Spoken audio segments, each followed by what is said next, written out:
Bonsoir à tous. Je viens du centre du monde. Si, je vous assure, je viens bien du centre du monde. Je pense que tout le monde ici connaît Pont-de-Vaux. Pont-de-Vaux, c'est mon village d'enfance. C'est un village qui est situé à 80 km au nord de Lyon, au bord de la Saône. C'est un petit village bressant où vous retrouvez plein de commerces, des associations. Je vous dis tout ça, mais je n'ai pas été payé par l'Office du tourisme. C'est simplement que ma famille habite là-bas depuis très longtemps. J'ai une famille assez nombreuse. Si on compte mes oncles, tantes et cousins, on est près d'une centaine. Et pour la plupart, ils habitent encore dans le canton de Pont-de-Vaux. Les Pontévalois sont très attachés à leur tradition. Et là-bas, tout le monde se connaît. Quand j'étais plus jeune, en fait, j'avais l'impression qu'il n'y avait pas d'étrangers à Pont-de-Vaux. La seule personne noire que je connaissais, c'était le curé du village, en fait.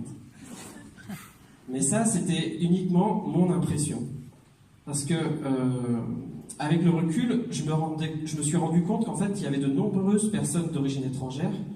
Simplement, elles étaient tellement bien intégrées à la vie du village que je ne m'en rendais pas compte. J'avais déjà des copains de classe qui étaient d'origine italienne ou portugaise. Je peux vous citer aussi l'exemple du photographe du village. J'ai découvert il y a seulement 3 ans qu'il était d'origine turque. Pourtant, il y a un petit indice parce qu'il se prénomme Osman. Et en fait, à ce moment-là, j'ai découvert aussi son histoire. J'ai découvert qu'il était arrivé à Pont-de-Vaux il y a 30 ans et qu'il avait commencé par des petits boulots en tant que maçon.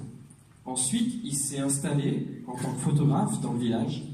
Et petit à petit, il est devenu le photographe du village. C'est lui qu'on appelle désormais, quand on a les photos des mariages, les photos des conscrits, les photos de famille. Et en 2015, il a obtenu le titre de meilleur ouvrier de France. Je repense aussi à une période, à l'époque j'avais 10 ans, on venait d'accueillir dans le village des réfugiés bosniaques. Et je me vois, mes camarades et moi, en fait, on était dans la cour d'école, et à ce moment-là, il y a Xénon qui arrive, qui était réfugié bosniaque, et en fait, on l'a vraiment très mal accueilli. On l'a quasiment rejeté, parce qu'on ne le connaissait pas à l'époque. Et en fait, au bout du compte, il est devenu notre ami. Parler de mon village, forcément, je pense à ma grand-mère. Ma grand-mère, c'est quelqu'un de très important pour moi. C'est une personne gentille, attentionnée. Elle fait toujours passer les autres avant elle. J'allais la voir tous les lundis et elle me racontait les derniers potins du village. Elle se plaignait de mon grand-père qui était tout le temps en vadrouille alors qu'elle était plutôt casanière. Ma grand-mère, c'était quelqu'un d'ouvert, mais aussi de méfiant. Elle avait une certaine appréhension vis-à-vis des étrangers. Mais ce qui est intéressant de voir, c'est sa définition de l'étranger. Parce que pour moi, un étranger, c'est quelqu'un qui vient d'un autre pays. Pour ma grand-mère, un étranger, ça peut être quelqu'un qui vient d'un autre village. Parce que chez nous, ce qu'il faut savoir, c'est que lorsqu'on traverse la Saône, on change de village, on change de département, mais on change aussi de région. Mais malgré cette appréhension, elle était capable de discuter, d'entamer un dialogue et de créer des liens. Pour vous dire, elle a même accepté qu'un Jurassien fasse partie de la famille.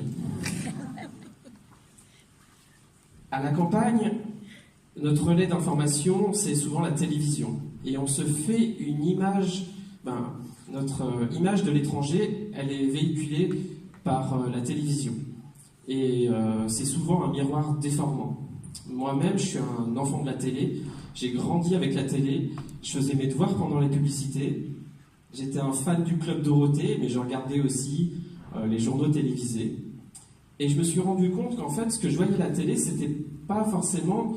ça reflétait pas la réalité.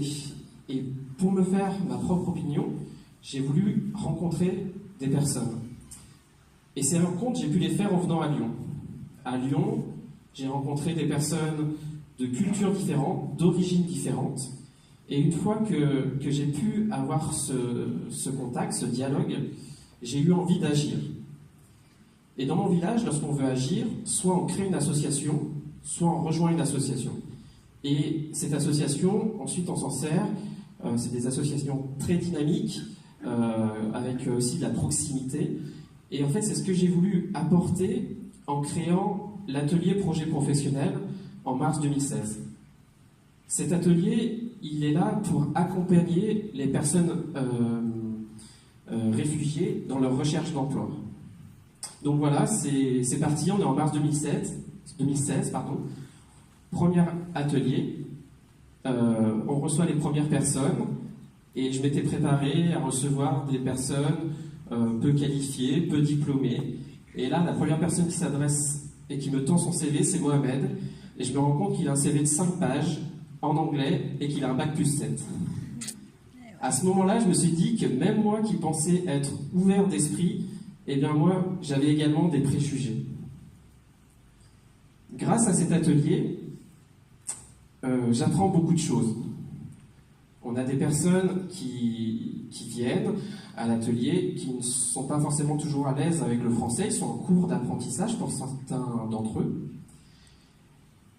Donc ils essayent aussi de communiquer en anglais. Moi j'insiste systématiquement pour qu'ils parlent en français, parce que j'ai envie qu'ils progressent. Mais j'ai un peu honte de le dire, mais c'est surtout parce que moi je suis très nul en anglais en fait. Donc, mais je pense que petit à petit, grâce à eux, je vais pouvoir aussi améliorer mon niveau en anglais.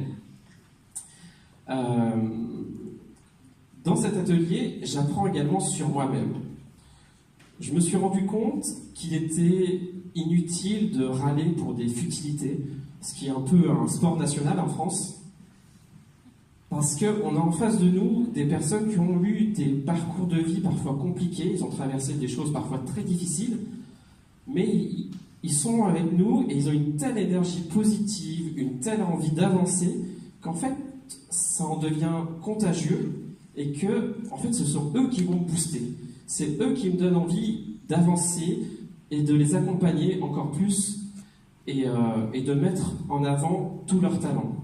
Parce que des talents, il y en a énormément.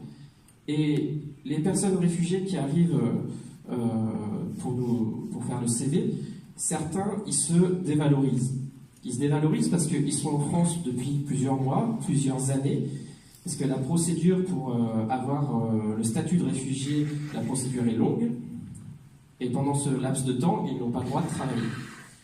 Et en fait, ils viennent me voir en disant « Eh bien, voilà, ça fait 2 ans que je suis en France et je n'ai rien fait. » À ce moment-là, on creuse et on se rend compte que, effectivement, ils n'ont pas eu de travail rémunéré pendant 2 ans, mais à côté de ça, ils ne sont pas restés à rien faire. Souvent, ils s'engagent dans des associations, des fois dans 1, 2, 3 associations, et ça représente parfois un temps plein pour eux. Et c'est ça qu'on essaye aussi de mettre en avant, c'est tous ces talents-là.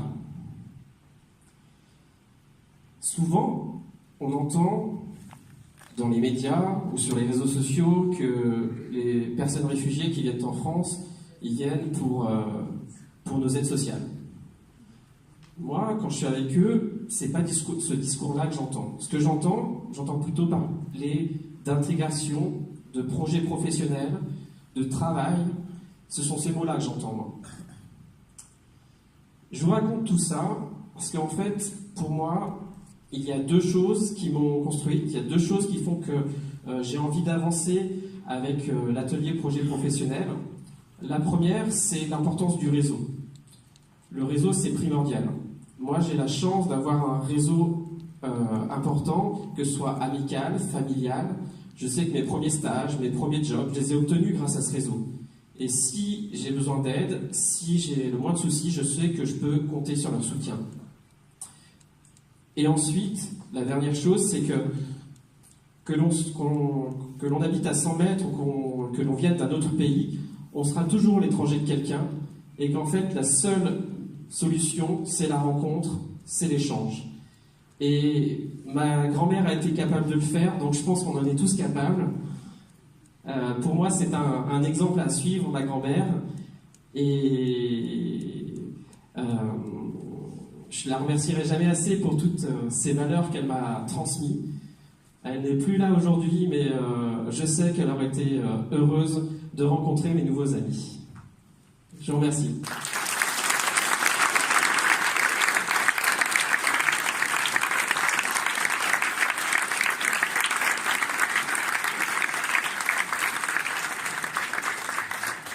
Récemment, lors d'une conférence, j'ai entendu une